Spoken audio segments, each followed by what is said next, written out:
Assalomu alaykum, hurmatli kuzatuvchilar, Lobar opa-singillarimiz, kuningiz yaxshi o'tdimi? Bugun sizlar uchun ajoyib yana bitta mavzu tayyorladim. Bugungi mavzuyimiz homiladorlik vaqtida yuzga dog' tushishi va unga qanday yechim topish haqida bo'ladi. Albatta videoni oxirigacha ko'rsangiz to'liq ma'lumotga ega bo'lasiz. Sizlardan kutadigan narsalarim esa albatta obuna bo'ling, like bosing va boshqa onajonlarga ham ulashib qo'yasiz degan umiddaman, chunki kanalimiz yurishiga katta yordam bergan bo'lasiz. Qancha ko'p onajonlar ko'rsa, shuncha ularga foydam tegsa xursand bo'laman. Hammaga rahmat. Demak, biz boshladik. Homiladorlik vaqtida asosan onajonlarimizning yuziga dog' tushishi kuzatiladi va buning asosiy sabablaridan bittasi homiladorlik vaqtida gormonlar almashishi reaksiyasi ketganligi sababli, chunki tanamizda jag yurakcha urib turganligi. Undan tashqari stress, kamqonlik,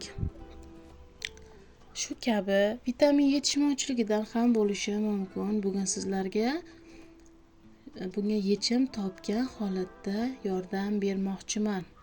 Sizlar ham menga yordam berishingizni so'rab qolardim. Albatta obuna bo'lgan holatda bundan qiziq videolarni joylab borishga harakat qilaman.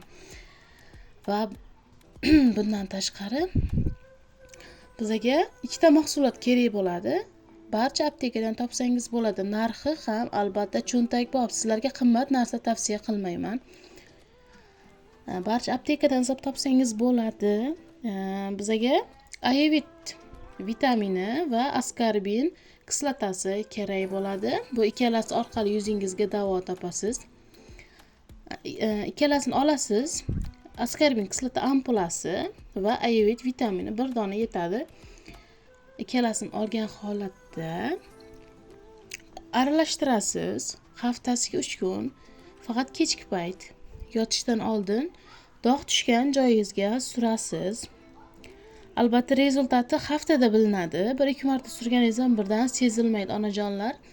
Buni sinab ko'ring. Juda ham foydali, teringizni ham yoshartirishga, ham ranglarni ochartirishga, dog'larni ketkazishga yordam beradi.